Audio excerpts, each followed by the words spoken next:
Hi friends, welcome to my channel. நம்ம channel நம்ம இன்னைக்கு என்ன பார்க்க போறோம்னு பார்த்தீங்கன்னா, சிக்கன் பிரியாணி தாங்க. ரொம்ப சிம்பிளா குழந்தைங்கலாம் சாப்பிட்ற மாரி கொஞ்சம் கூட காரமே இல்லாம சிம்பிளா ஸ்பைசிலெஸ்ஸா எப்படி செய்யறதுன்னு தாங்க பார்க்க போறோம்.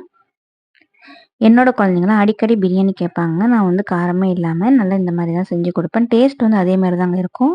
கொஞ்சம் வந்து காரம் மட்டும் கம்மியா இருக்கும். இதே மாரி நீங்களும் ட்ரை பண்ணி பாருங்க. வழக்கம் போல தாளிக்கிறதுக்கு தேவையான அளவுக்கு எண்ணெய் விட்டுட்டு, கரம் மசாலாலாம் இருக்கு இல்லைங்களா? பட்டை, லவங்கம், ஜீரகம் அதெல்லாம் போட்டு நல்லா பொரிஞ்சதுக்கப்புறமா நம்ம ஒரு பெரிய வெங்காயம் லென்த்தா கட் பண்ணி அது கூட சேர்த்துக்கலாம். அப்ப அது கூடவே காரத்துக்கு 2 பச்சை மிளகாய் கீறி அது கூடவே சேர்த்துட்டு, வெங்காயம்லாம் நல்லா இந்த மாரி வதங்குனதுக்கு அப்புறமா, ஒரு 2 ஸ்பூன் அளவுக்கு இஞ்சி பூண்டு பேஸ்ட்டும் நம்ம சேர்த்துக்கலாம். இஞ்சி பூண்டு பேஸ்ட் எல்லாம் சேர்த்துட்டு, நல்லா பச்சை வாசனை போற அளவுக்கு நல்லா இந்த மாரி வதக்கி விட்டதுக்கு அப்புறமா, ஒரு 2 தக்காளிய நல்லா நீள வாக்குல கட் பண்ணி அது கூடவே சேர்த்துக்கலாம். அப்ப இதுக்கெல்லாம் தேவையான அளவுக்கு உப்பு சேர்த்துக்கலாம். இப்ப தக்காளி எல்லாம் நல்லாவே வதங்கிடுச்சு பாருங்க. நல்லா இந்த மாரி மிக்ஸ் பண்ணி விட்டுருங்க. அதோட பச்சை வாசனைலாம் போய் நல்லா வதங்கிடுச்சு. இப்ப இது கூட கறி மிளகுத்தூள் இருக்கு இல்லைங்களா? அதுதான் நான் ஒரு 2 ஸ்பூன் அளவுக்கு சேர்த்துருக்கேன். வேற எந்த மிளகுத்தூளும் சேர்த்த போறதில்லைங்க. குழந்தைங்க சாப்பிடுறாங்க அப்படின்றனால காரம் இல்லாம கறி மிளகுத்தூள் இருக்கிற காரமே போதுன்றதுக்காக 2 ஸ்பூன் அளவுக்கு மட்டும் கறி மிளகுத்தூள் சேர்த்துட்டு, நம்ம நல்லா இந்த மாரி மிக்ஸ் பண்ணி விட்டுறலாம். கலருக்காக எந்த ஒரு கலர் பவுடரும் நம்ம வந்து சேர்த்த போறதில்லைங்க. அதுல இருக்கிற கலரே நமக்கு போதும். இப்போ ஒரு கைப்பிடி அளவுக்கு புதினா தலையும், மல்லி தலையும் ஒரு கைப்பிடி 2 சேர்ந்து ஒரு கைப்பிடி அளவுக்கு சேர்த்துட்டு நல்லா வதக்கி விட்டதுக்கு அப்புறமா, ஒரு 1/4 கிலோ அளவுக்கு சிக்கன் வந்து நம்ம இது கூடவே சேர்த்துக்கலாம்.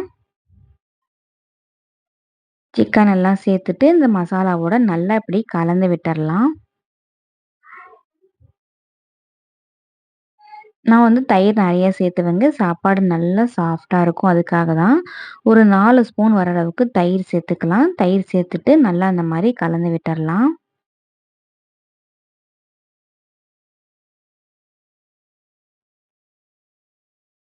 நல்லா இப்படி கலந்து விட்டதுக்கு அப்புறமா, தண்ணி விடாம நம்ம ஊற வச்சிருக்க அரிசி இருக்கு இல்லைங்களா? அத மட்டும் ஃபர்ஸ்ட்டு நம்ம சேர்த்துக்கலாம். அப்புறமா தண்ணி சேர்த்துக்கலாம். இந்த மாரி சேர்த்துறப்போ நமக்கு வந்து தண்ணியோட பக்குவம் வந்து கரெக்ட்டா இருக்கும். டேஸ்ட்டும் நல்லாயிருக்கும். கண்டிப்பா ட்ரை பண்ணி பாருங்க. இப்ப அரிசி எல்லாத்தையும் நம்ம இது கூட சேர்த்துட்டு, அதுக்கப்புறமா 1 டம்ளர் அரிசிக்கு 2 டம்ளர் அளவுக்கு தண்ணி சேர்த்துவோம் இல்லைங்களா? பிரியாணி பொறுத்தவரைக்கும் ஒரு 1 1/4 டம்ளர் அளவுக்கு மட்டும் தண்ணி சேர்த்துனா போதும். அப்பதான் சாப்பாடு நமக்கு நல்லா உதிரி உதிரியா கிடைக்கும். இப்ப அரிசி எல்லாம் சேர்த்துட்டு, அந்த மசாலாவோட நல்லா இந்த மாரி எல்லா பக்கமும் எடுத்து விட்டுறலாம்.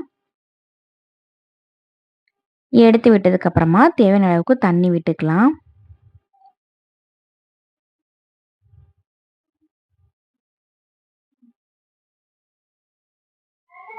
தண்ணி எல்லாம் சேர்த்துட்டு, தண்ணி நல்லா கொதிச்சு வர வரைக்கும் நம்ம நல்லா வெயிட் பண்ணலாங்க. அப்படியே மூடி போட்டுற வேண்டாம். தண்ணி நல்லா கொதிக்கட்டும். இப்ப பாருங்க நல்லாவே கொதிக்க ஆரம்பிச்சிருச்சு. இதுல வந்து உப்பு காரம்லாம் கரெக்ட்டா இருக்கான்னு இந்த ஸ்டேஜ்ல நீங்க பார்த்து செக் பண்ணிக்கோங்க. பத்தலன்னா கூட குறைய இருந்தா போட்டுக்கோங்க.